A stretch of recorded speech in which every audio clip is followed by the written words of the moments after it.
హల్లెలూయా. అందరూ గట్టిగా చెప్తాం హల్లెలూయా. బిగ్గరగా హల్లెలూయా హల్లెలూయా. ఈ ఉపవాస జీవ కూడికలకు ప్రేమతో నన్ను ఆహ్వానించిన దైవజనుల అభిషేకులు, స్థానిక సంఘ కాపరి రెవరెండ్ జీవన్ కుమార్ అయ్య గారిని బట్టి, వారి కుటుంబాన్ని బట్టి, కూడి వచ్చిన మీ అందరిని బట్టి ప్రభునామాన్ని కనపరుస్తున్నాను. మరి గత రాత్రి దైవజనులు వైజాగ్ నుండి వచ్చిన సేవకులు అద్భుతమైన సందేశం ఇచ్చారని దైవజనులు సాక్ష్యం ఇచ్చారు. కొర్నేలి ప్రార్థన కొరకైన ప్రాముఖ్య విషయాలు మీతో పంచుకున్నట్లుగా వారు తెలియజేశారు.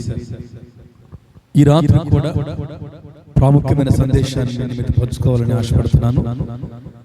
బైబిల్ తెరచి ఎవరైనా ఒక్కరు సహకరించిన వాళ్ళు పోటీ లేకుండా దగ్గరగా స్పష్టంగా నాతో కలిసి ఏకీభవిస్తుంటే మనం ముందుకెళ్దాం. దేవుని ప్రజలారా, ఈ ప్రాముఖ్యమైన సమయంలో ప్రతి ఒక్కరూ మరలా మనం చేస్తున్నాను, కూర్చోండి, శ్రద్ధగా దేవుని మాటలు వినండి. కొంతసేపు మనం ప్రభు మాటలు విందాం. ప్రార్థన ఉజ్జీవంతో మనం బలపరచబడదాం. ఈ అంత్యకాలంలో సంఘానికి ఏది ప్రాముఖ్యమో పరిశుద్ధాత్ముడు మనతో తేటగా దాన్ని మాట్లాడబోతున్నాడు. బైబిల్ గ్రంథాన్ని తెరచి ఆది కాండము 4వ అధ్యాయం 26వ వచనం పిల్లారా. ఆది కాండము 4వ అధ్యాయంలో 26 రాయబడిన మంచి మాట. మరియు షేతునకు కూడా కొడుకు పుట్టాడు, అతనికి ఎనోషు అని పేరు పెట్టారు. అప్పుడు యెహోవా నామమున ప్రార్థన చేయుట ప్రారంభించబడింది. ప్రభువు నామానికి మహిమ కలుగును గాక. హల్లెలూయా. ప్రియులారా, ఈ మాటలు చాలా ప్రాముఖ్యమైనవి. ఆది కాండంలో, ఆదిమ కాలంలో దేవుని ప్రగాఢ సంకల్పాన్ని, దేవుని గొప్ప ఉద్దేశాన్ని ప్రథమ మానవుడు తప్పిపోయి, దాటిపోయి దేవుని మనస్సును దుఃఖపెట్టాడు. ఆదాములో ప్రభు ఉద్దేశం నెరవేర్పు గావించబడుతుంది అని ఆదామును దేవుడు తన స్వరూపంలో, తన సారూప్యంలో ప్రభువు చేసుకుంటే, ఈ మొదటి మనుష్యుడు భార్య మాట విని, ఆ భార్య సర్పం మాట విని దేవుని నియమాన్ని, నిబంధనని మీరి వారు ఆత్మ సంబంధమైన ద్రోహాన్ని ఒడగట్టుకున్నారు. బైబిల్ గ్రంథంలో రాయబడింది, ఎప్పుడైతే ప్రథమ మానవుడైన ఆదాము తప్పు చేశాడో దేవుడు ఆ వ్యక్తిని క్షమించి వదిలేయలేదు. ఒక బలమైనటువంటి దేవుని సంకల్పాన్ని వారు దాటిపోయారు. కాబట్టి వారు ఎందుకు త్రోవ తప్పిపోయారు, ఆ కారణానికి హేతు ఎవరో ఆ సర్పాన్ని ప్రభువు శపించాడు. నీ వల్లనే నా కుటుంబం, నా మనుష్యులు, నా బిడ్డలు నా మాటను దాటిపోయారని సర్పాన్ని ప్రభువు శపించాడు. ఆదామును దేవుడు హెచ్చరించాడు, హవ్వను దేవుడు హెచ్చరించాడు. వారి భవిష్యత్ కొరకు ఏదైనా తోటలో ప్రభువారు వారి కొన్ని మాటలు వారికి చెప్పి, మీరు ప్రయాసపడాలి, మీరు చెమటోర్చాలి, నువ్వు గర్భము దాల్చాలి, నువ్వు వేదన పడాలని చెప్పేసి వారి ప్రభువారు ఏదైనా తోటలో నుంచి వెళ్ళగొట్టాడు బయటికి. పిల్లారా, బైబిల్లో రాయబడింది, షేతునకు కొడుకు పుట్టాడు, ఆ కొడుకు పేరు ఎనోషు అని రాయబడింది. ఈ ఎనోషు కాలములో భూమి మీద మొట్టమొదటిగా మహాదేవునికి ప్రార్థన ప్రారంభించబడింది. దేవుని నామానికి మహిమ కలుగును గాక. మొట్టమొదటి భూమి మీద ఎవరైనా ప్రార్థన చేసిన వారు ఉన్నారు అంటే దేవుణ్ణి పిలిచిన వారు, ప్రార్థన అనే పదం లిఖించబడ్డమే గాని, ప్రార్థన అనే పదం వాడబడ్డమే గాని, లేకపోతే దేవునితో మాట్లాడే అనుభవాలలో ప్రార్థనను వారు వినియోగించిన విషయాన్ని పరిగణలో తీసుకురావడం కానీ మొట్టమొదటిసారిగా ఆది కాండం 4వ అధ్యాయం 26 రాయబడింది, ఎనోషు కాలములోనే యెహోవా నామమున ప్రార్థన చేయుట ఆరంభమాయెను. ప్రభువు నామానికి మహిమ కలుగును గాక. ఆది కాలంలో ఎనోషు కాలములో, షేతు కొడుకైన ఎనోషు కాలములో ప్రార్థన ఆరంభించబడింది. దేవుని సమాజమా, దేవుని సంఘమా, ఈ రోజున సంఘాలలో ప్రార్థన ఆరంభించబడాలి, ప్రార్థన కొనసాగించబడాలి. ప్రార్థన మరల మన జీవితాలను పునరుజ్జీవములో ముందుకు నడిపించడానికి హేతువు కావాలి. ఎనోషు కాలంలో ప్రార్థన ఆరంభమైంది. ఈ రోజున ఎనోషు కొరకు 4 విషయాలు మీకు చెబుతాను. ఈ ప్రార్థన ప్రారంభికుడు కొరకు, ఈ ప్రార్థన ఆరంభికుడు కొరకు, భూమి మీద మొట్టమొదటిసారిగా యెహోవా నామాన్ని ప్రార్థించిన ఈ వ్యక్తి కొరకు ఒక 4 సంగతులు మీకు చెబుతాను. మన ఆత్మీయ జీవితాలు సరిచేయబడ్డానికి, మన సంఘాలు ఉజ్జీవించబడ్డానికి, మన ప్రాంతాల్లో గొప్ప ఆత్మల పంటను మనం కోయడానికి దేవుని సంకల్పం ఎంత గొప్పదో ఈ 4 విషయాలు మనం కనుగొందాం. దేవుని ప్రజలారా, మొట్టమొదటిగా ఎనోషు కాలంలోనే ఎందుకు ప్రార్థన ప్రారంభించబడింది? ఆదాము ఉన్నాడు, హేబేలు వచ్చాడు, కయీను వచ్చాడు, కయీను సంతానం వచ్చింది, షేతు పుట్టాడు. షేతు కొడుకు ఎనోషు కాలం వరకు ప్రార్థన అన్న మాటే వాడబడలేదు. కానీ అంతకాలం తరువాత, ఇన్నేండ్ల తరువాత మొట్టమొదటిసారిగా భూమి మీద గొప్ప దేవునికి ప్రార్థన ఎనోషు కాలంలోనే ఆరంభించబడింది అని లేఖనం సాక్ష్యం ఇస్తుంది. ఈ రోజున ఎవరు ఎలా ఉన్ని, నీతో ఉన్నోళ్లే గాని, నీ ముందున్నోళ్లే గాని, నీ వెనకున్నోళ్లే గాని, నీ తరమే గాని, నీ వీధిలో ఉన్నోళ్ళు గాని, నీతో వచ్చే మనుషులే గాని, విశ్వాసులే గాని, ఎవరు ఎలా పోని, ఎవరు ఎలా ఉండని, నీ ద్వారానే నీ సంఘములో ఉద్యమం ప్రారంభించబడాలి. నీ ద్వారా, నీ పరిచర్యలో దేవుని శక్తి కలిగిన కార్యాలు ప్రారంభించబడాలి. ఆరంభకులుగా మనం కావాలి. అది ఉద్యమమైన, దేవుని స్పర్శ అయినా, దేవుని తాకిడి అయినా, ఈ ఆఖరి రోజుల్లో దేవుని గొప్ప మహారక్షణ దేశమంతా కనపడబడ్డాకైనా నీవే ఆరంభకుడవు కావాలి, నీవే ప్రారంభకుడవు కావాలి, నీవే పునాది రాయి కావాలి, నీవే మూల పునాదివు కావాలి, నీవే ఈ పరిశుద్ధ పరిచర్యలు మోసుకుని వెళ్ళే సాధనానివి కావాలి. పిల్లరా, ఎందుకు దేవుడు ఎనోషులా వాడుకున్నాడంటే, ఎందుకు దేవుడు ఎనోషు కాలంలో ప్రార్థన ఉద్యమాన్ని రగల్చినాడు అంటే, దేవుడు నిన్ను వాడుకోవాలి. నీ కాలంలో నీవు నేను బ్రతికి ఉంటుండగా బలమైన ప్రభువు కార్యాలు జరిగించబడాలి అంటే మనమేం చేయాల్సి పెడతాను పిల్లరా? మొట్టమొదటిగా ఆది కాండం 3వ అధ్యాయంలో పిల్లారా, ఆది కాండం 3వ అధ్యాయంలోనే వచనం 15 అండి. ఆది కాండం 3వ అధ్యాయంలో వచనం 15, మరియు నీకును స్త్రీకిని నీ సంతానమునకును ఆమె సంతానమునకును వైరం పెడతాను, అది నిన్ను తల మీద కొడుతుంది, నీవు దాని మెడ మీద కొడతావని అనాది కాలములోనే అపరాధములో పడిపోయిన మానవ సమాజ రక్షణ కొరకై మహాదేవుడు ఏదైనా తోటలో ప్రవచించినాడు. ఆమేన్. హల్లెలూయా, హల్లెలూయా.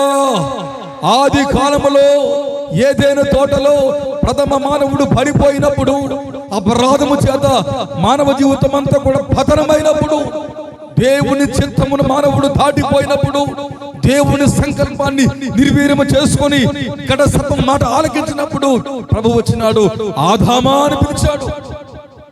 ఆదామాని చల్లబొడన వచ్చి ఏదైనా తోటలో పిలిస్తే దేవుని స్వరం విన్న ఆదాము చెట్ల చాట్లో దాక్కుంటున్నాడు, చెట్ల చాటుకు వెళ్ళిపోయాడు. ఆయన ముందుకు రాలేక, దేవునికి ముఖాన్ని చూపించుకోలేక, సిగ్గుపడిన వాడై, దిగంబరత్వంతో ఉన్నాడని తెలుసుకున్న వాడై, మహిమను పోగొట్టుకున్న వాడై ఆదాము చెట్ల చాట్లో దాక్కుంటే ప్రభువు పిలిచినాడు.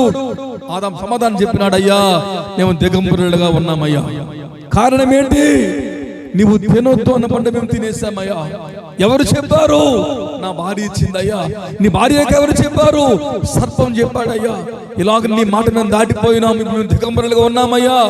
అంజూరపు ఆకుల్ని కచ్చడాలుగా కట్టుకున్నాము, ఎండిపోతాయి, వాడిపోతాయా అని ఆదాము సమాధానం ఇస్తే, దేవుడు ఏదైనా తోటలోనే వారిని రక్షించడం కొరకు ఆ అంజూరపు ఆకులు రాలిపోతాయని, మానవ నైజం, మానవ స్వనీతి మురికి గొడ్డల వంటిదని, మానవ నీతి ద్వారా, మానవుడు పుణ్య కార్యాల ద్వారా మానవుడు దేవుని చేరుకోలేడని దేవుడు ఆలోచించి ఏదైనా తోటలోని బల్యర్పణ గావించి చర్మపు చొక్కాయల వారికి చేయించి అది వారికి తొడిగించి ప్రభు వారికి ఒక ఉద్దేశాన్ని సార్థకం చేసి అంటున్నాడు, ఇదిగో ఇదిగో నీవు ఒక కుమారుని కంటావు హవ్వ, ఒక కుమారుని కంటావు. ఆ సర్పం వచ్చి నీ మడి మీద కొడతాడు. అయితే నీకు పుట్టిన కుమారుడు ఆ సర్పాన్ని తల మీద కొడతాడు. ఆ సర్పాన్ని తల మీద కొట్టి దాన్ని చితక త్రొక్కుతాడు. రక్షించువాడు, రక్షకుడు, మహాదేవునిగా వస్తాడు. నీ కడుపులో ఒక కొడుకు పుట్టబోతాడు. ఆ పుట్టబోయిన వాడు వచ్చి ఆ ఘట సర్పాన్ని, అపవాదిని, అబద్ధములకు జనకుడిని ఓడిస్తాడని ఆది కాండములోనే రక్షకుని కొరకు, రక్షణ కొరకు దేవుని సంకల్పాన్ని దేవుడే ప్రవచించాడు. దేవుని నామానికి మహిమ కలుగును గాక. ఆమేన్. సాతానుడి మాట విన్నాడు, సర్పమి మాట విన్నాడు. అమ్మో, కొడుకుని కంటదట. ఆ కొడుకు వచ్చి నా బ్రతుకంతా ముగ్గుపాలు చేస్తాడట, నా రాజ్యాన్ని విచ్ఛిన్నం చేస్తాడట అని సాతానుడు విని జడిసిపోయాడు. కాలక్రమేణా వారు వెళ్ళగొట్టబడిన తరువాత, ఏదైనా తోటకు బయటకు పోయిన తరువాత ఆదాము హవ్వను కూడగానే కయీను పుట్టాడు, హేబేలు పుట్టాడు. ఇద్దరు కొడుకులు ప్రభు వారికి ఇచ్చాడు. దేవునికి మహిమ కలుగును గాక. సాతానుడు భయపడుతున్నాడు. హవ్వ కడుపులో కొడుకులిద్దరు పుట్టారు. ఈ కొడుకులు ఎవడైనా లేచి వచ్చి నా తల మీద కొడతాడేమో, దేవుని ప్రవచనం నెరవేరుస్తాడేమో అని హవ్వ కొడుకుల్ని కనగానే సాతానుడు భయపడుతున్నాడు. ఏదైనా తోటలో వారు వెళ్ళగొట్టబడిన తర్వాత నవ్వాడు. కానీ ప్రవచనం రాగానే సర్పానికి భయం కలిగింది, అపవాదికి భయం కలిగింది. ఇద్దరు కొడుకుల్ని దేవుడు కరుణించి హవ్వకు ఆదాముకి ఇచ్చాడు. ప్రభుకు స్తోత్రం కలుగును గాక. ఇప్పుడు పెద్దోడు కయీను చిన్నోడి మీద పగ పెట్టుకున్నాడు, కోపాన్ని పెట్టుకున్నాడు, కోపోద్రేకుడయ్యాడు, ఆవేశపరుడయ్యాడు, అనాలోచితంగా ఆలోచించడం ప్రారంభించాడు. ఒకే రక్తాన్ని పంచుకు పుట్టి, ఒకే అమ్మ నాన్నను కలిగి ఉండి, ఒక ఇంట్లో ఉంటూ పగలతో వారు రగిలిపోతున్నాడు. సొంత తమ్ముడి మీద కక్షతో రగిలిపోతున్నాడు. సంఘమా, పరిచర్యలలో, కుటుంబాలలో, సంఘములలో ఒకే రక్తములో మనం కడగబడ్డాం, ఒకే నామములో బాప్తిస్మాన్ని పొందాం, ఒకే పాత్రలోని త్రాగుతున్నాం, ఒకే బండ్లోని త్రాగుతున్నాం, ఒకే జీవగ్రంథాన్ని భుజిస్తున్నాం, ఒకే శరీరాన్ని ఆహారంగా మనం తీసుకుంటున్నాం. అలాంటి మన మధ్యన కక్షలు ఉండకూడదు, కోపాలు ఉండకూడదు, పగలు ఉండకూడదు, కార్పణ్యాలు ఉండకూడదు. మనందరము కూడా ఒకే తండ్రిని కలిగి ఉన్నాం, ఒకే రక్తంలో కడగబడ్డాం. కాబట్టి మనందరము సహోదరత్వాన్ని ధరించుకున్న వారం కావాలి. కయీనికి కోపం వచ్చింది, తమ్ముడి మీద పగతో రగిలిపోతున్నాడు. తమ్ముడు అర్పణను దేవుడు స్వీకరించాడు, నేను పెద్దోడిని, నా అర్పణ స్వీకరించడా అని దేవుని మీద కోపాన్ని తమ్ముడి మీద చూపించడం ప్రారంభించాడు. ఒక రోజున పొలానికి పిలిచాడు. మనందరికీ తెలుసు, పొలానికి పిలిచి పొలములో మాట్లాడుతూ తమ్ముడి మీద పడి తమ్ముడిని చంపేశాడు. సాతానుడు కయీను వాడుకున్నాడు. హవ్వ సంతానములో పుట్టిన కొడుకులు తన రాజ్యాన్ని పగలగొడతారేమని భయపడి అన్నదమ్ముల మధ్యన వైరాన్ని కలుగజేయడానికి సాతానుడు కయీను మనస్సును వాడుకున్నాడు, కయీను హృదయాన్ని వాడుకున్నాడు, కోపాన్ని పుట్టించాడు, కోపాన్ని రగిల్చాడు. ఇంకా నీలో కోపం ఉందా? ఇంకా క్షమించని గుణం ఉందా? ఇంకా దయదాక్షిణ్యం నీలో లేకుండా పోయిందా? ఇంకా నీలో కరుణ లేకుండా పోయిందా అని నువ్వు సాతాను సంబంధిగా ఉన్నావు. నీవు క్షమాపణ కలిగిన హృదయం కలిగిన వాడవు కావాలి. నీవు ప్రేమ కలిగిన హృదయం కలిగిన వాడవు కావాలి. నీలో కోపాలు చావాలి, శరీర కార్యాలు చావాలి, ద్వేషం చావాలి. మనందరము ప్రేమనే ఆయుధంగా ధరించుకోవాలి. పిల్లరా, ఇప్పుడు అన్నయ్య తమ్ముడిని పిలిచి తమ్ముడితో పొలంలో మాట్లాడి తమ్ముడి మీద పడి తమ్ముడిని చంపేశాడు. సాతానుడు నవ్వుతున్నాడు. హవ్వ కొడుకుల్లో భక్తిగా ఉండే హేబేలు నేను చంపించేశాను, భక్తి లేని కయీను నావాడే, ఇక నన్ను చంపేవాడు లేడు అని సాతానుడు ప్రగల్భాలు పలుక్కుంటూ నవ్వుకుంటున్నాడు. నవ్వుకుంటున్నాడు. భక్తిగా ఉండే హేబేలు చనిపోయాడు. భక్తి లేని నామకార్థంగా ఉండి నా మాట వినే కయ్యను ఇక నా సంబంధే, కాబట్టి ఇక నా రాజ్యానికి అంతము లేదు, దేవుని మాట ఓడిపోయింది, ఇక నన్ను ఎవడు ఆపలేడని సాతాను నవ్వుకుంటున్నాడు. దేవుడు బాధపడుతున్నాడు. అయ్యో, హేబేలు ఉంటే బాగుండు కదా, ప్రవచనం నెరవేర్చుదుడు కదా, నా మాట నెరవేర్పుకు ముందుకు వద్దుడు కదా, అనుకోకుండా కయ్యను వాడిని చంపేశాడే అని దేవుడు కూడా దుఃఖపడుతున్న సందర్భం. ఈ మాట తెలిసింది. ఇప్పుడు హేబేలు చనిపోయాడు, కయ్యను దేశ దిమ్మరైపోయాడు. దేశ దిమ్మరైపోయి భక్తిహీనుడైపోయి భక్తిహీనతో నింపబడి అమ్మంటే నాన్నంటే గౌరవం లేకుండా కుటుంబ విలువలను పోగొట్టుకొని ఒక దేశానికి పారిపోయి ఒక శూన్యానికి పారిపోయి ఆ ఊర్లోనికి వెళ్ళి అక్కడ బిడలను కని ఆ బిడల పేర్లు ఆ ఊరికి పెట్టుకొని భక్తి లేని జీవితాన్ని జీవిస్తున్నాడు. ఈ రోజున నీవు కూడా నోదులోనికి వెళ్తున్నావా? నోదు దేశం అంటే శూన్య దేశం పిల్లారా. నీ యొక్క ఉనికి, నీ రాకడా, నీ పోకడా, నీ సహవాసాలు, నీ స్నేహాలు ఒకవేళ శూన్యములో ఉన్న వారితో ఉన్నాయా? చీకటిలో ఉన్న వారితో ఉన్నాయా? దేవుడు లేని వారితో ఉన్నాయా? నోదు దేశానికి వెళ్ళిపోయినటువంటి కయ్యను దేశదిమ్మరైపోయాడు. అయిపోయిన వాడు అక్కడికి వెళ్ళి పిల్లలు కని ఆ ఊరికి తన కొడుకుల పేర్లు పెట్టుకొని పిల్లలకు అనుకుంటున్నాడు. ఈ రోజున బిడ్డలను కనడమే ముఖ్యం కాదు, పెండ్లాడమే ముఖ్యం కాదు, మనం పారిపోవడం ముఖ్యం కాదు. మనం ఎక్కడికి వెళ్ళినా, మనం ఎలా ఉన్నా, మనం మన భక్తిని కొనసాగించే వారం కావాలి. దేవుని నామానికి మహిమ కలుగును గాక. భక్తి లేని కుటుంబాలు, భక్తి లేని వ్యవస్థలు, భక్తి లేని బిడ్డల సంతానం దేవునికి అంత మాత్రం ప్రయోజనకరం కానే కాదు. అందుకంటాడు ప్రసంగలు అంటాడు సొలొమోను, ఒకడు 100 మంది పిల్లలను కని దీర్ఘాయుష్మంతుడిగా 100 ఏళ్ళు జీవించి సర్వ సుఖాలు అనుభవించి సర్వ సౌఖ్యాల్లో కొనసాగి తగిన రీతిగా సమాధి చేయబడకపోతే వాడి కంటే పడిపోయిన బిడ్డమే గతి మేలు అన్నాడు సొలొమోను. నీకు కూడా బిడ్డలు ఉన్నారా? నీకు వ్యవస్థ ఉందా? నీవు మంచి ఊర్లో ఉన్నావా? నీ చుట్టూ అందరూ అన్ని కలిగిన వారు ఉన్నారా? కానీ అన్ని కలిగిన నీవు దేవుడు లేకుండా బ్రతికితే, శూన్యములో బ్రతికితే, నొదు దేశంలో బ్రతికితే, ఒకవేళ అన్ని కలిగిన నీవు ప్రార్థన లేమితో బ్రతికితే, అన్ని ఉన్న నీవు సంఘానికి త్వరగా బ్రతికితే, నీ బ్రతుకు వల్ల ప్రయోజనం లేనే లేదు. మరలా నీవు తిరిగి నా ప్రభు చెంతకు రావాలి. దేవుని నామానికి మహిమ కలుగును గాక. హల్లెలూయా, హల్లెలూయా. దేవుని ప్రవచనం నిలిచిపోయింది. అతడు నీ తల మీద కొడతాడు అన్న ప్రవచనం ఆగిపోయింది.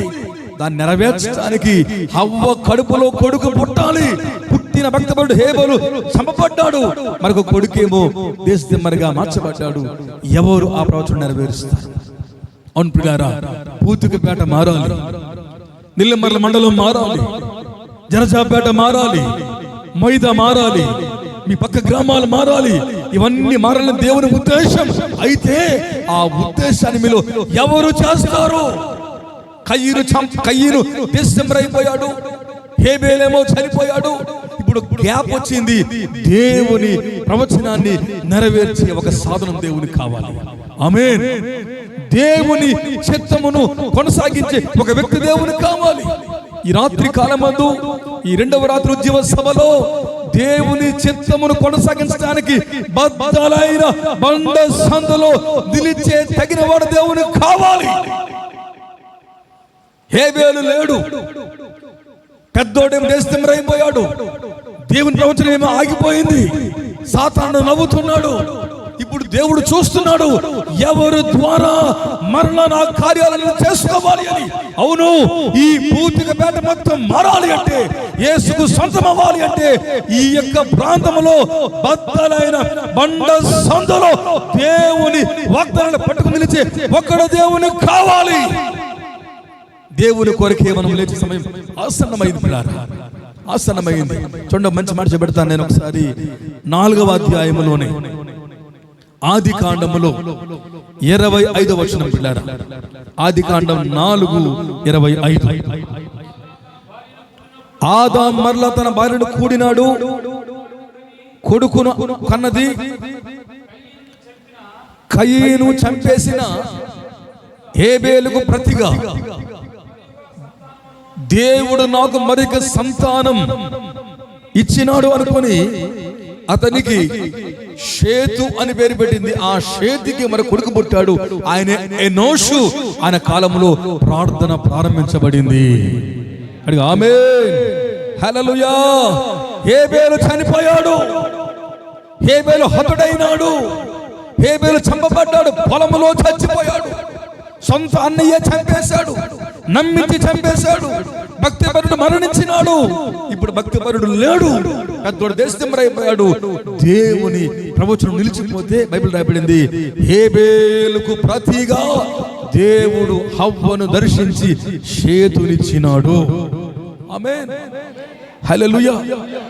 ఒకరు లేకపోతే, ఒకరు చనిపోతే, ఒకరు ఉండకపోతే, ఒకరు వెళ్ళిపోతే, ఒకరు ఆగిపోతే ఎప్పుడు కూడా సేవ ఆగిపోదు.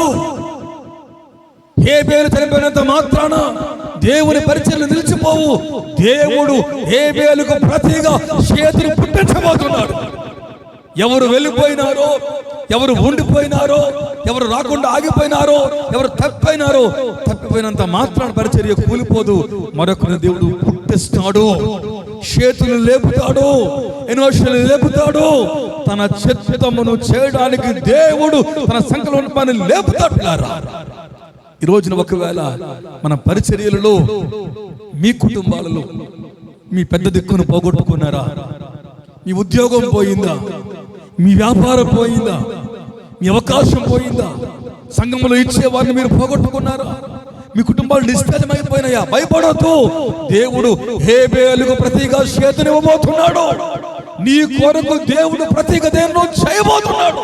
నిన్ను కరుణించబోతున్నాడు, నిన్ను దర్శించబోతున్నాడు, నీ గర్భాన్ని పండించబోతున్నాడు, మీ సంఘాన్ని నింపబోతున్నాడు, మీ కుటుంబాన్ని తాకబోతున్నాడు, ఈరోజు నీయబోతున్నాడు, ప్రార్థనను మరలా దేవుడు ప్రారంభించబోతున్నాడు. అవి జరగాలి అంటే పిల్లరా, దేవుని వాగ్దానం నిలిచిపోతే, హేబేలు చంపబడితే, కయీను దేశంరైపోతే, దేవుడు హేబేలుకు ప్రతిగా షేతు దగ్గర నుండి ఎనోషునిచ్చి ప్రార్థన దేవుడు ఆరంభించాడు. మొట్టమొదటిగా ఎనోషు ఎవరు అంటే ప్రవచన సారాన్ని, ఆమేన్, నిలిచిపోయిన వాగ్దానాన్ని, ఆమేన్, బద్దలైన బండ సందులో హేబేలుకు ప్రతిగా దేవుని మాట కొరకు నేను ఉన్నాను అని నిలబడిన వాడు ఎనోషు. ఎవరు దేవునికి కావాలి? ఇచ్చినోళ్ళు, పాడినోళ్ళు, వాయించినోళ్ళు, పరదాలు పరిచినోళ్ళు, చర్చిని ఊడ్చినోళ్ళు, తెల్ల బట్టలు వేసుకున్నోళ్ళు, వెళ్ళిపోయిన వాళ్ళు కాదు. ఎవరు కావాలి అంటే సంఘములో హేబేలు లేకుండా, పరిచర్యలో హేబేలు ఒకవేళ మృతమైపోతే, ఆ స్థానంలో నేనున్నాను దేవా, నేను ఉంటాను దేవా అని నిలబడి ఎన్నోషులు దేవునికి కావాలి. దేవుని నామానికి మహిమ కలుగును గాక. హల్లెలూయా, హల్లెలూయా. ఇర్మియా గ్రంథములో మొదటి అధ్యాయం 5వ వచనం పిల్లారా. ఇర్మియా గ్రంథములో మొదటి అధ్యాయములో వచనం 5 మరియు 6.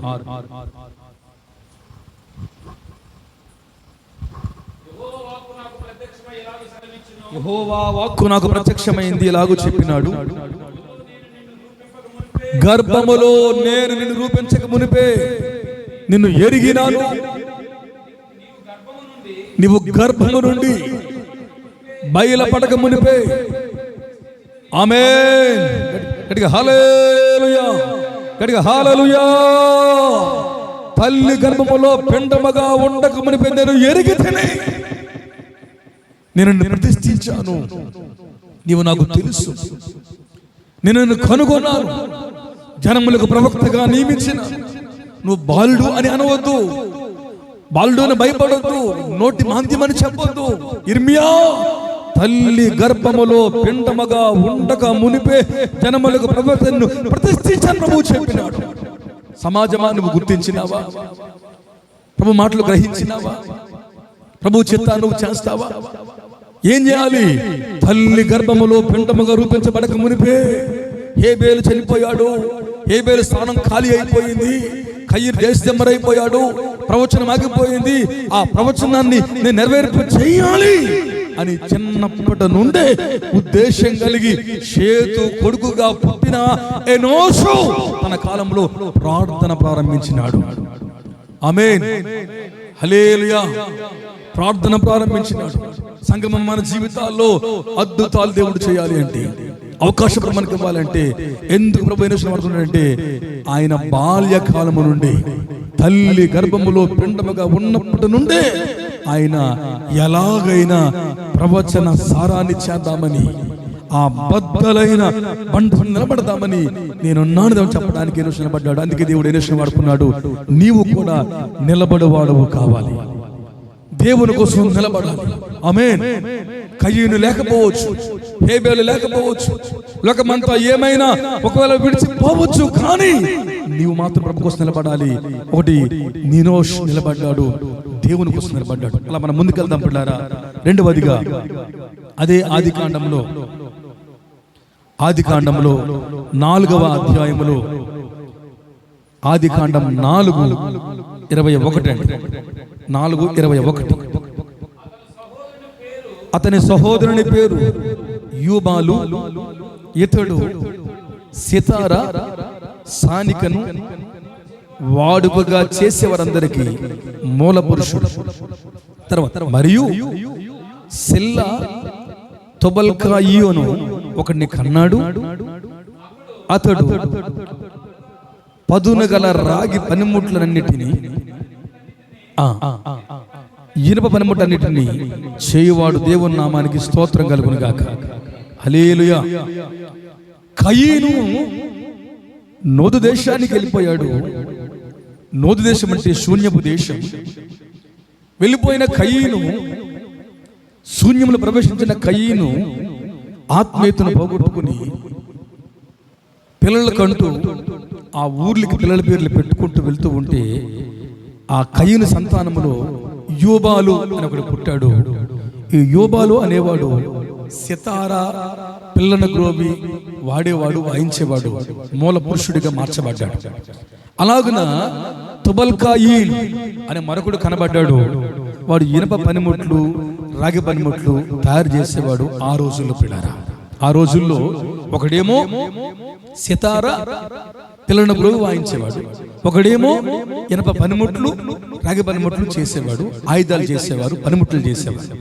ఇలాగున కయీను సంతతి వారు పనిలో పడి, జీవన సంద్రములో పడి, ఒకడేమో సంగీతములోన, మరొకడేమో ఆయుధాలు తయారు చేయడంలో వాడబడుతూ ఉంటే బైబిల్ రాయబడింది.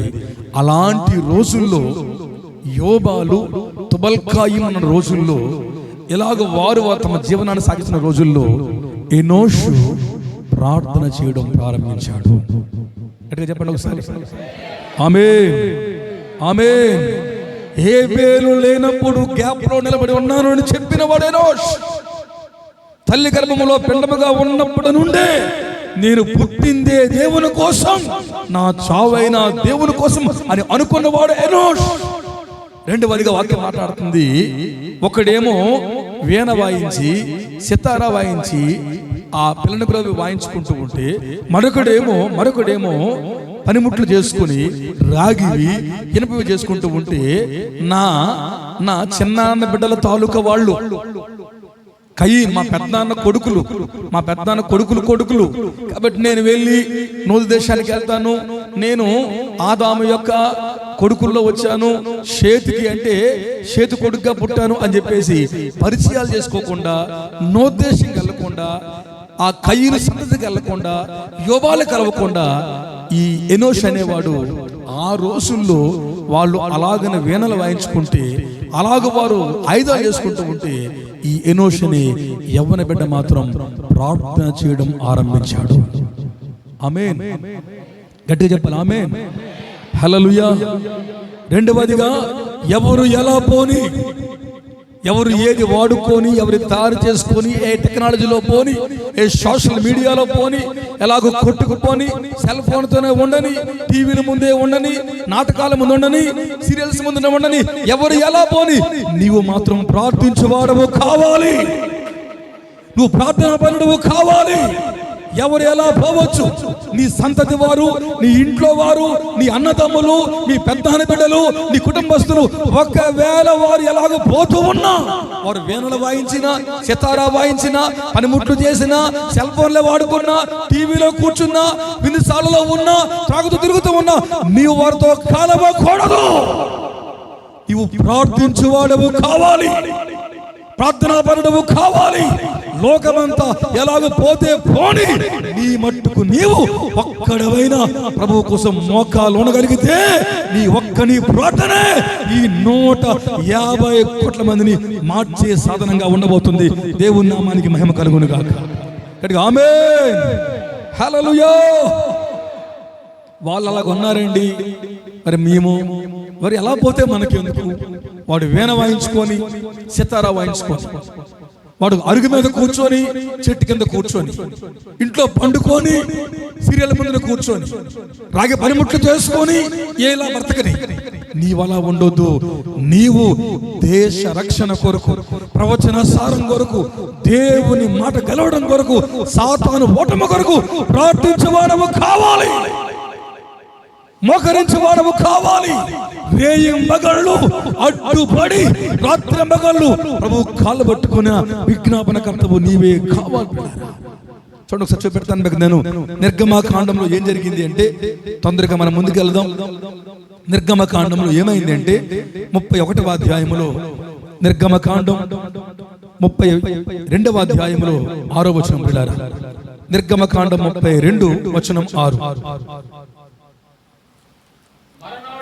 మరునాడు ఉదయాన్న లేచారు, దహన బలులు. అప్పుడు జనులు తినడానికి త్రాగడానికి కూర్చుండి ఆడడానికి లేచినారు. పిల్లరా, ఎప్పుడైతే నాయకుడు కొండ మీదకి వెళ్ళి ప్రార్థన చేసి ప్రభువును కనుక్కున్నాడో, 10 ఆజ్ఞల పలకలను పొందుకున్నాడో, సీనాయి కొండ మీదకి వెళ్ళి దేవుడితో మాట్లాడడం ప్రారంభించిన మోషే ప్రభువుతో గడుపుతున్నాడు. ఇన్ని రోజులైనా కిందకి నాయకుడు రాలేదు, నడిపించినవాడు మనకు లేడు, కొండ మీద చనిపోయాడేమో, ఇక రాడేమో అని వారు అనుమానం పడి, ఈ నాయకత్వం మనకెందుకులే అని అనుకొని అహరోనుని పిలిచి ఒక పోత దూడను తయారు చేయించుకొని ఆ దూడకు నమస్కారం చేసి పండగని ప్రకటించి దాన్ని ఊరేగిస్తూ సర్వ సమాజం అంతా కలిసి తినడానికి, త్రాగడానికి, కూర్చోవడానికి, ఆడడానికి లేచారు. లోకం ఎలాంటిది అంటే తింటది, త్రాగుతుంది, కూర్చుంటుంది, ఆడుకుంటుంది. విశ్వాసి అలా ఉండకూడదు. గట్టిగా ఆమె చెప్పండి ఒకసారి గట్టిగా. ఆమేన్. విశ్వాస లాంటి వాడు కాకూడదు. దేవుని రాజ్యం భోజనమును పానమును కాదు, నీతియు సమాధానమును పరిశుద్ధాత్మలో ఆనందమైన దేవుని ప్రజలారా. తినేవాడు, త్రాగేవాడు, కూర్చునేవాడు, ఆడుకునేవాడు, కాలక్షేపం చేసేవాడు, ముసలమ్మ కబుర్లు చెప్పుకునేవాడు దేవుని సంబంధి కాలేడు. మోకాళ్ళ మీద ఉండి అడ్డుపడేవాడు దేవుని సంబంధి. సర్వ సమాజం అంతా చెడిపోయి ఆ పోత తోటను మొక్కుకుంటూ పండుగను ప్రకటించి ఆడుకుంటూ పాడుకుంటూ ఉంటే 32వ అధ్యాయంలోని నిర్గమకాండంలో వచనం 11, సమాజం అంతా పాడైపోయింది, సమాజం చెడిపోయింది. మోషే తన దేవుడైన యెహోవాను బ్రతిమలాడుకుంటున్నాడు. అని చెప్పండి ఒకసారి, హల్లెలూయా చెప్పండి. అందరూ చెప్పాలి హల్లెలూయా. సర్వ సమాజం తింటుంది, త్రాగుతుంది, కూర్చుంది, ఆడుకుంటుంది, పండగ చేస్తుంది. మోషే దానిని చూసి తట్టుకోలేక దేవుడు దుఃఖపడుతూ ఉంటే మోషే వచ్చి తన దేవుడైన యెహోవాను బ్రతిమలాడుకున్నాడు. ఈ సంఘములో, ఈ ప్రాంతాల రక్షణ కొరకు దేవుణ్ణి బ్రతిమలాడుకునే ఒక మోషే కావాలి. భారతదేశమంతా మార్పు చెంది సందు సందుల్లో ఉజ్జీవ అగ్ని మండించబడాలి అంటే ఎవరు ఎలా పోయినా ఒక బ్రతిమలాడుకునే విజ్ఞాపనకర్త కావాలి. తినేవాడు తిని, తాగేవాడు తాగని, కూర్చునేవాడు కూర్చొని, ఆడుకునేవాడు ఆడుకొని, ఎవడు ఎలా పోని మనకు అనవసరం. మనమైతే యెహోవాని బ్రతిమలాడుకునే వారం కావాలి. అందుకే ఈ కూడికలు, అందుకే ఈ ప్రార్థనలు దేవుని బ్రతిమలాడుకునే పరిశీలన చేయాలి ప్రభువు కోరుతున్నాడు. పిల్లరా, రెండవదిగా ఒకడు సితారా సానికను వాయిస్తూ ఉంటే, మరొకడు రాగి పనిముట్లు ఇనుప పనిముట్లు చేస్తూ ఉంటే, అలాంటి దినాలలో ఈయన వెళ్ళి వాళ్ళ దగ్గర జాయిన్ అవ్వకుండా, వాళ్ళతో కలిసి నేర్చుకోకుండా, అలాగ నేను అవ్వాలనుకోకుండా ఎవరు ఎలా పోయినా తను మాత్రం ఎనోషి మాత్రం ప్రార్థన ప్రారంభిస్తున్నాడు. ఆమేన్. వాళ్ళ పిల్లలు ఎలాగున్నారు, ఆయన పిల్లలు ఎలాగున్నారు, ఎలాగుంటే మనకెందుకు? మన బిడ్డలు ప్రభువుతో ఉండాలి. ఆమేన్. హల్లెలూయా. వాళ్ళు ఇంజనీర్లు అవనియండి, డాక్టర్లు అవనియండి, మెడిసిన్ చేయనియండి, పెద్దోళ్ళు కానియండి, అందరికన్నా గొప్పది భూమి మీద ఉత్కృష్టమైనది, విలువైనది దేవుని సేవే. దేవుని గాడి మోసేవారే ఈ భూమి మీద గొప్పవారు. ప్రజలారా, ఈ జీవితం ఇచ్చింది దేవుడే, ఈ బతికిచ్చింది దేవుడే. ఆయన పని చేయడమే ఉత్తమమైనది భూలోకంలో. బిడ్డారా, ఒకటవదిగా నేనున్నాను అని ఆ హేబేలుకు ప్రతిగా వచ్చాడు. ఆమేన్. హల్లెలూయా. రెండవదిగా లోకమంతా పనులలోన టెక్నాలజీలోన పడిపోయి సానికులు సితారాలు పిల్లల గురువులు వాయించుకొని పనిముట్లు చేసుకుంటూ ఉంటే తను మాత్రం ఎవరితో కలవకుండా ప్రార్థన ప్రారంభించాడు. ఆమేన్. మూడవదిగా అలా మనం ముందుకెళ్దాం. ఒక పావుగంట ముందుకెళ్ళి ముగిస్తాను. మూడవదిగా ఆది కాండములోనే మూలవాక్యానికి వద్దాం ప్రియులారా. ఆది కాండం 4:26 వచనం. 4:26. మరియు షేతునకు కూడా కొడుకు పుట్టాడు. అతనికి ఎనోషు అని పేరు పెట్టారు. అప్పుట యెహోవా నామమున ప్రార్థన చేయట ఆరంభించబడెను. గట్టిగా హల్లెలూయా, హల్లెలూయా. సంఘమా, నేనున్నాను అని హేబేలుకు ప్రతిగా ముందుకొచ్చాడు. ఆమేన్. యోబాలతో తుబల్కాయిముతో కలవకుండా, పనుల్లో పడిపోకుండా ప్రభు పరిచర్య కోసం ప్రార్థన ప్రారంభించాడు.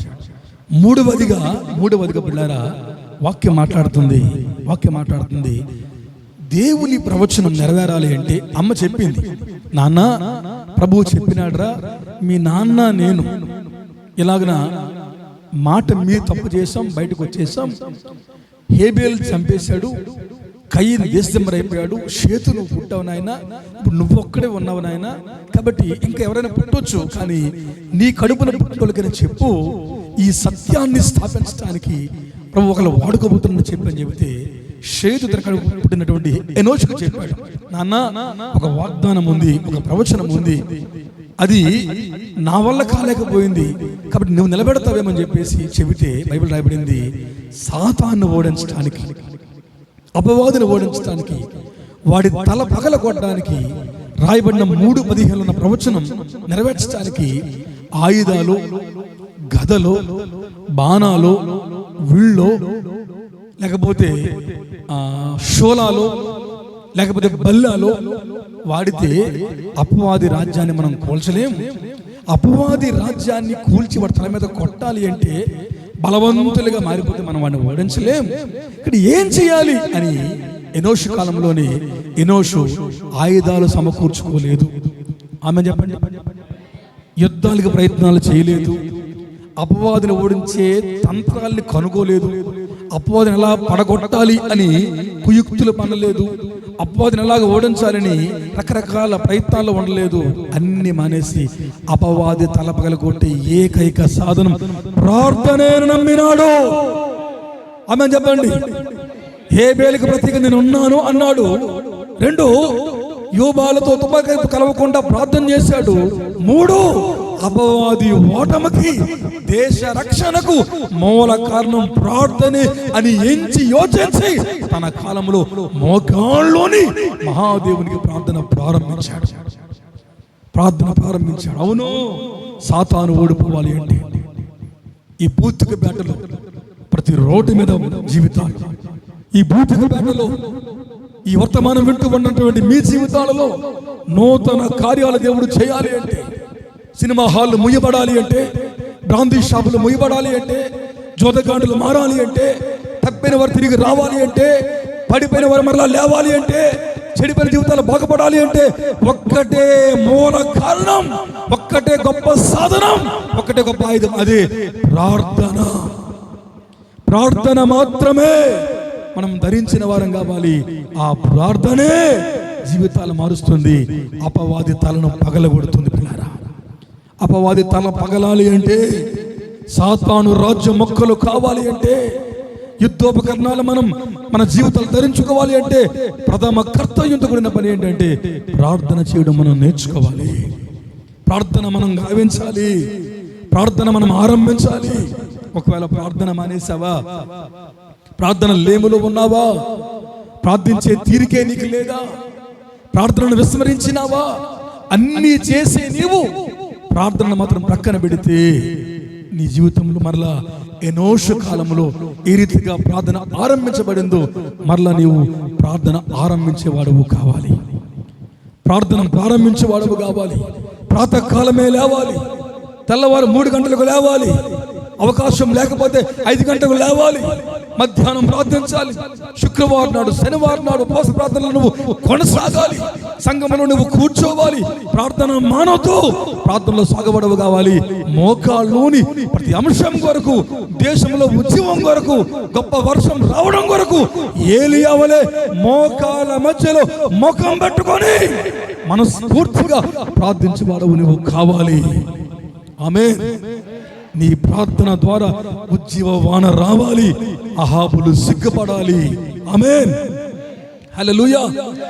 యెజబెలు భయపడాలి, దేశమంతా తడబడాలి అంటే నీవు కర్మేలు కొండ మీదకి వచ్చి మోకాళ్ళ మధ్యలో ముఖం పెట్టుకొని ఏలియా వలె ఏడ్చి ప్రార్థించాలి. యెహోషాపాతు వలె నీవే మా దిక్కు అని కన్నీరు కార్చువాడవు కావాలి. హిజ్కియా వలె గోడతోటి ముఖం పెట్టుకొని నీవే మాకు ప్రాణాపేక్ష పెట్టు మహాప్రభు అని ఏడ్చువాడవు కావాలి. యజ్రా వలె ప్రభు సన్నిధానంలో బూడిద పోసుకొని కన్నీరు కార్చాలి. నెహెమ్యా వలె నీ ముఖం వికారం కావాలి. అప్పుడే దేశపు గోడల దేవుడు మరలా తిరిగి కట్టబోతున్నాడు. దేవుని నామానికి మహిమ కలుగును గాక. ఆమేన్, హల్లెలూయా. చూపెడతాను ఒకసారి ఎఫెసీ పత్రికలో 6వ అధ్యాయం, ఎఫెసీ పత్రిక 6వ అధ్యాయంలో వచనం 12. ఎఫెసీ పత్రిక 6వ అధ్యాయంలో వచనం 12.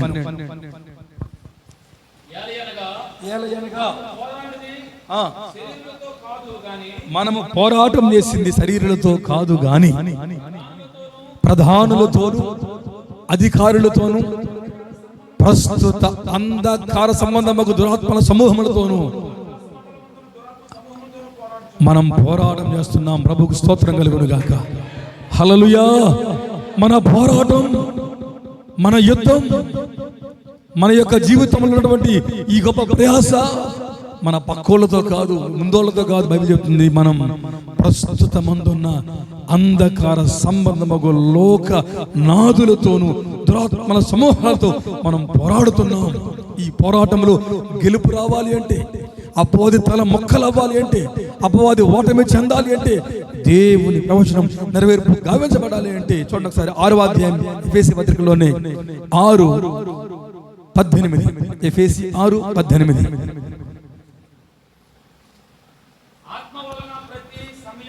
ఆత్మ వలన ప్రతి సమయమందును ప్రతి విధములకు ప్రార్థనా విజ్ఞాపనలు చేయండి. ఆమేన్, హల్లెలూయా. ప్రతి సమయమందును, ప్రతి స్థలమందును, ప్రతి రోజును, ప్రతి క్షణమందును ఆత్మ వలన మీరు విజ్ఞాపన ప్రార్థనలు చేయండి. ఆత్మ ప్రేరణతో చేయండి. నామకార్థ ప్రార్థనలు వద్దు, చెయ్యాలి కాబట్టి చేసే ప్రార్థనలు వద్దు, బలవంత ప్రార్థనలు వద్దు, ఏదో కాకతీయ ప్రార్థనలు వద్దు. ఆత్మ వలన ప్రతి సమయమందును, ప్రతి స్థలమందును పోరాటములో గెలుపు కొరకై మీరందరూ విజ్ఞాపన ప్రార్థనలు చేయండి. దేవుని సన్నిధిలో ప్రార్థించండి. అప్పుడే అపవాది కోట గోడలు కూలిపోతాయి, అపవాది ఓడిపోతాడు, వాడి తల చితికిపోతుంది, దేవుని ప్రవచనం సార్థకమవుతుంది, దేశమంతా దేవునికి సొంతమవుతుంది, తెగుళ్ళు నిలిచిపోతాయి, అతివృష్టి ఆగిపోతుంది, అనావృష్టి ఆగిపోతుంది, దేశం సస్యశ్యామలంగా మార్చబడుతుంది. అవి జరగాలి అంటే యెహోవాని బతిమలాడుకుని ప్రార్థనా వీరులు మరలా లేవాలి. ఇర్మియా వలె కన్నీరు కార్చి ప్రవక్తల ప్రభు కావాలి. ఒకటి, నేనున్నాను అని తల్లి గర్భంలో పిండముగా ఉన్నప్పటి నుండే హేబెలుగా ప్రతిగా ముందుకొచ్చాడు. రెండో, యోబాలతోన తుబల్కాయముతో కలవకుండా ప్రార్థనలో కొనసాగినాడు. మూడు ప్రార్థనే అపవాది ఓటమికి ఆయుధంని గ్రహించి తన కాలములో ప్రార్థన ప్రారంభించాడు. హల్లెలూయా. ఆఖరి మాట చెప్పి ముగిస్తాను. అదే ఆదికాండములో 4:26 వచనం పిల్లారా. ఆదికాండం 4వ అధ్యాయంలో 26వ వచనం. మరియు షేతునకు కూడా కొడుకు పుట్టినాడు. ఆమేన్. అప్పుడే యెహోవా పేరట భూలోకములో ప్రార్థన ఆరంభించబడింది. గట్టి చెప్తాం సరే. హల్లెలూయా, హల్లెలూయా. ఒకటి, నేనున్నాను అని హేబెలుకు ప్రతిగా ముందుకొచ్చాడు. రెండు, తుబల్కా ఇంకా యోబాలతో కలవకుండా టెక్నాలజీలో కొట్టుకుపోకుండా ప్రార్థనలో సాగినాడు. మూడు, అపవాది ఓటమికి ప్రార్థన ఆయుధమని గ్రహించి మోకాలు వండినాడు. ఆఖరిగా పిల్లారా, ఆఖరిగా చూడండి ఏమైందంటే, దేవుని ప్రవచనం సార్థకం అవ్వాలి అంటే, అపవాది రాజ్యం కూలిపోవాలి అంటే, వాడు తల చితక త్రొక్కబడాలి అంటే ఏం చేయాలి పిల్లారా? చూడండి ఒకసారి లూకాసు వార్తలో 3వ అధ్యాయంలో పిల్లారా, లూకా 3:23. లూకాసు వార్త 3వ అధ్యాయములో 23వ వచనం పిల్లారా. యేసు ప్రభువారు బోధించడం ప్రారంభించినప్పుడు 30 ఏండ్ల వయసు ఉన్నటువంటి వాడు యేసు ప్రభువారు. ఆయన యోసేపు కొడుకుగా ఎంచబడినాడు. ఆమేన్. చెప్పండి అమ్మ ఒకసారి. హల్లెలూయా. యేసయ్య ఎవరు చెప్పండి? యోసేపునకు కొడుకు. యోసేపు హేలీకి కొడుకు. ఆమేన్. హేలీ మత్తతకు, మత్తత లేవీకి, లేవి మెల్కి, మెల్కి ఎన్నకు, ఎన్న యోసేపుకు, యోసేపు మత్తితియాకు, మత్తితియా ఆమోసుకు, ఆమోసు నహోముకు, నహోము ఎస్లీకి, ఎస్లీ నగ్గయ్యకి, నగ్గయ్య మైతకు అని చెప్పేసి అలాగున ఆ కుటుంబ వంశం అంతటిని ప్రభువారు క్రోడీకరిస్తూ యేసు ప్రభువారు ఎక్కడ పుట్టినాడో తెలియజేస్తూ అలాగ ముందుకు వస్తున్నప్పుడు అక్కడ రాయబడిన వాక్యంలో లేరా వచనం 34లో యోదా యాకోబుకు, యాకోబు ఇస్సాకుకు, ఇస్సాకు అబ్రహాముకు, అబ్రహాము తెరహుకు, తెరహు నాహోరుకు అని రాస్తూ వచనం 38 అంటాడు, కేయినాకు ఎనోషు పుట్టాడు, ఎనోషుకు షేతు పుట్టాడు, షేతుకు ఆదాము ద్వారా పుట్టించబడ్డాడు. దేవునికి మహిమ కలుగును గాక. ఇప్పుడు చదువుతున్నాను చూడండి. ఆదాము షేతును కన్నాడు, షేతు ఎనోషుని కన్నాడు, ఎనోషు కేయనాను కన్నాడు. ఆ కేయన వంశంలోనే 24లో యేసు ప్రభువారు బయటకు వచ్చినాడు. ఆమె చెప్పండి ఒకసారి. హల్లెలూయా, హల్లెలూయా. అతడు నీ తల మీద కొడతాడు అని ఆదికాండం 3:15లో దేవుడు ఏమని ప్రవచించినాడో ఆ ప్రవచనాన్ని నెరవేర్చడానికి ఎనోషు నిలబడితే, ఎనోషు కేయిను కంటే, ఆ కేయిన్ మరలా మరొకటి కంటే, అలాగే అబ్రహాము వస్తే, ఇస్సాకు వస్తే, యాకోబు వస్తే, యోసేపు వస్తే, ఆ వంశవళిలోనే యేసు ప్రభువు పుట్టారు. ఆయన వచ్చిన తరువాత సిలువలో ప్రాణం పెట్టి మరణంను గెలిచి మరణ లేచిన తర్వాత అపవాది కోరలను విరిచేశాడు. అపవాది తల మొక్కలైపోయింది. మరణమును ఓడించినాడు, మృత్యువును గెలిచి లేచినాడు. యేసు ప్రభువారు ఎనోషు సంతతి నుంచి బయటికి రాగానే, దేవుని ప్రవచనం నెరవేర్పు కాగానే అపవాది కోరల ప్రభువారు విరిచినాడు. ఆయన పునరుద్ధరణే తిరిగి లేవగానే అపవాది ఓటమి చెందినాడు. ఆదికాండం 3:15లో దేవుడు ఏ ప్రవచనాన్ని చెప్పినాడో ఆ ప్రవచనం ఇప్పుడు నెరవేర్పు గావించబడింది. ఆమేన్, హల్లెలూయా. నేనున్నాను అని వచ్చాడు. ఆమేన్. ఎవడు ఎలా పోయినా ప్రార్థనలో ఉన్నాడు. 3, ప్రార్థన ఆయుధం గ్రహించినాడు. 4, తన సంతతిలో నుండి ప్రవచన పురుషుడిని లోకానికి అందించి అపవాది కోరలు విరగొట్టాడు. నీ సంతానంలో నుంచి ప్రవచన పురుషుడు రావాలి. నీ కుటుంబంలో నుంచి దేశాన్ని కాపాడేవాడు రావాలి. ఈ సంఘంలో నుండి ఈ ప్రాంతాన్ని మండించేవారు లేవాలి. ఈ ఎనోషు వంశావళిలో నుండి, ఈ వంశంలో నుండి, ఈ పరిచయంలో నుండి యేసు లాంటి ప్రార్థనలు బయటకు రావాలి. అపవాది ఓటమికి కారకులు ఈ పరిచయంలో పుట్టాలి. ఆమేన్. యేసయ్య ఏం చేశాడు చెప్పాను, ముగిస్తాను. యేసయ్య ఏం చేశాడు అంటే రోమాపత్రికలు 16:20, రోమాపత్రిక 16:20.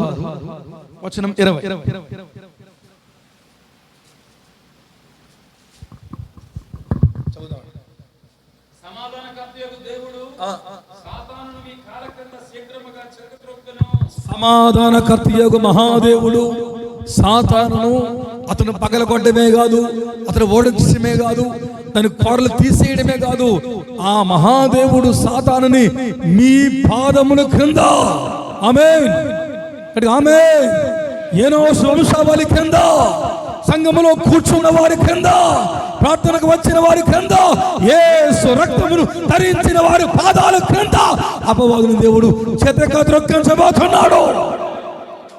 మీ దోషాలు, అపవిత్రత, రుణాలు, అప్పులు, యాతన, వేదన, అవమాన దేవుడు మీ కాళ్ళ కింద శీఘ్రముగా చేతక ద్రొక్కించబోతున్నాడు. ఈ రాత్రి కాలమందు ఇక వాడి కాళ్ళ కింద నీవు ఉండొద్దు, వాడి చేతుల్లో బందీవి కావద్దు. బయటకు వచ్చి ఎనోషు సంబంధివి కావాలి, యేసు సంబంధివి కావాలి, సంఘ సంబంధివి కావాలి, ఆత్మ సంబంధివి కావాలి. తద్వారా నీ ప్రార్థన ద్వారా దేవుడి నీ జీవితంలో అపవాదిని ఓడించే శక్తిని నీకు ఇస్తాడు. ఆమేన్.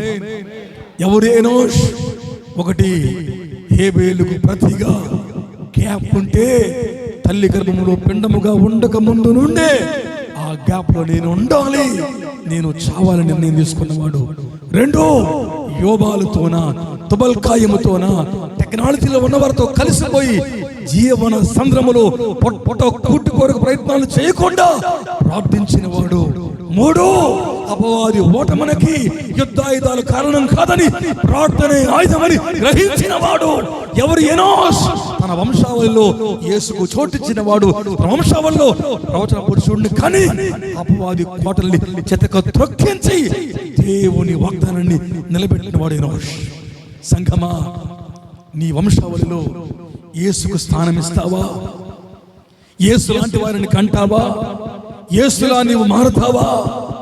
యేసులాగా నీవు మరణమును, పాపాన్ని గెలిచే భక్తిని సాగించగలవా?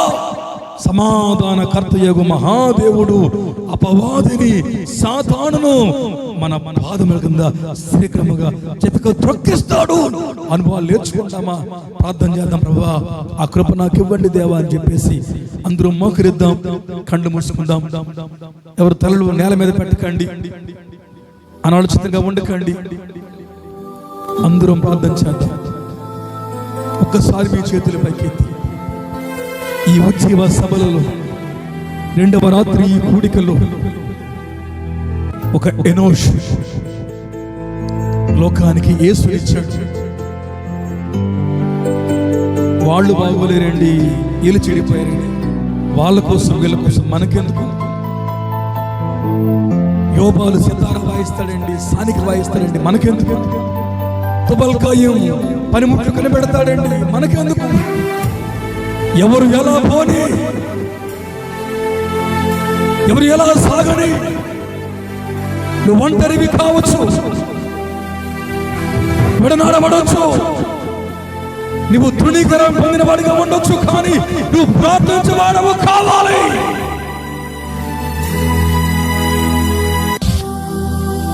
హేబేలు చంపబడ్డాడు, కయీను దేశదిమ్మరైపోయాడు, వాగ్దానం నిలిచిపోయింది. వాగ్దానాన్ని కొనసాగించేవాడు లేడు. అతన్ని నువ్వు మడి మీద కొడతావు, అతన్ని తల మీద కొడతాడని ప్రవచనం నెరవేర్చడానికి కొడుకు లేడు. కొడుకుని చంపేశాడు, మరొక కొడుకు దేశదిమ్మరైపోయి భక్తిహీనుడైపోయాడు. హేబేలుకు ప్రతిగా, హేబేలుకు ప్రతిగా ఒక ఎనోషు బిడ్డ, సంఘములో ఈ పరిచర్యలో ఏ వేళలు చనిపోతే, కయ్యలు బయటికి పారిపోతే, సేవకును ఆదుకునేవారు, సంఘ పరిచర్యలు కాపాడేవారు ఒకవేళ లేకుండా పోయి నిస్తేజమైపోయి శూన్యమైపోతే ఈ ప్రాంతంలో మరొక ఎనోషు లేవాలి. నేనున్నాను, నేను ఉంటాను అని చెప్పేవాడు కావాలి. అపవాది ఓటమికి నువ్వు తెరచాపలు తెచ్చడము, తిట్లు తిప్పడము, నీ జ్ఞానం ఉపయోగిస్తే నీ ఒడ్డుకొచ్చారు. నీ స్వనీతి మురికి గొడ్డల వంటిది. అపవాది ఓటమికి గండ్ర గొడ్డలలో, ఈటిలో, ఖడ్గాలో కావలసింది కాదు. అపవాదిని ఓడించాలి అంటే 150 కోట్ల మంది ఉన్న ఇంత పెద్ద దేశపు కట్టు తెంచాలి అంటే ప్రార్థన ఆయుధం గ్రహించాలి. ప్రార్థన ఆయుధం పిల్లారా. ప్రార్థన ద్వారా మాత్రమే దేశాలు మార్చబడతాయి, కుటుంబాలు కట్టబడతాయి, జీవితాలు పరివర్తన చెందుతాయి. ఉద్యోగం రావాలి అన్నా, చెరువులు నిండాలి అన్నా, ఉదకదారులు నీళ్లతో ప్రవహించాలి అన్నా, కరిమేలు కొండ శిఖరమెక్కి ముఖాల మధ్యలో ముఖం పెట్టుకొని ఏడ్చే ఏలియా వంటి ప్రార్థనా పనులు దేవునికి కావాలి.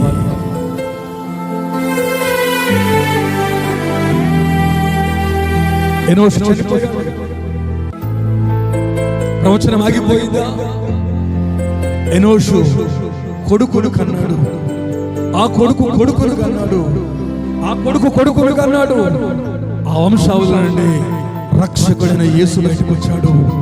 యేసు 30వ ఏట సేవ ప్రారంభించి 33 సంవత్సరాల 6 మాసాల్లో చనిపోయి ఆయన సమాధి చేయబడి లేఖనం ప్రకారం తిరిగి లేచి మరణాధికారిని ఓడించి మృత్యువుని గెలిచి పునరుత్థానుడై లేచి అపవాది తల మీద కొట్టినాడు. అపవాది తల ముక్కలైపోయింది. ఆదికాండం 3:17 ప్రవచనం దేవుడు నెరవేర్పు చేశాడు. నీ కొడుకులు, నీ కూతురు, నీ సంఘం, నీ విశ్వాసం, నీ కుటుంబస్తులు, మీరే రక్షకుల్ని లోకానికి ఇవ్వాలి, విమోచకులు, ప్రక్షాళన చేసేవారిని పుట్టించాలి, పరిహారాలు చెల్లించేవారిని ఇవ్వాలి, ఉత్పత్తి చేయాలి, భక్తులు లేపాలి. మన వంశావళుల నుండి, మనలో నుండి భక్తులు ఉద్భవించాలి. నీ సంతానం కయ్యూరు ద్వారా ఉండకూడదు. ఇదో కనిపెట్టారు, కొంతకాలం సాగారు, చరిత్రహీనులై చరిత్రలు లేకుండా పోయారు.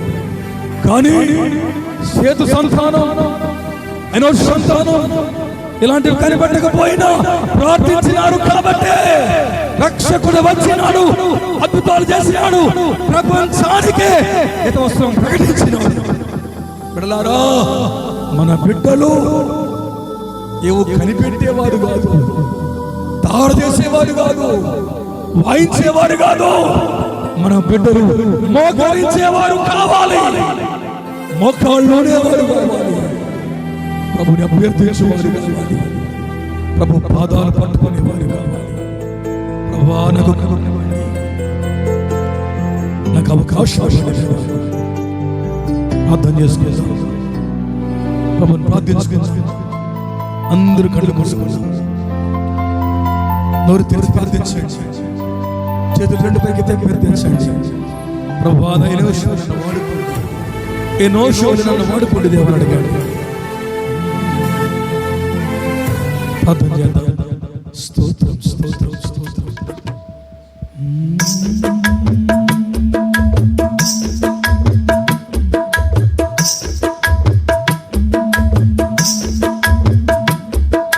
సాతాను బందీనై కుములుచున్న వేళ విడిపించే శ్రీ యేసుడే రక్తమంత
పాడుదాం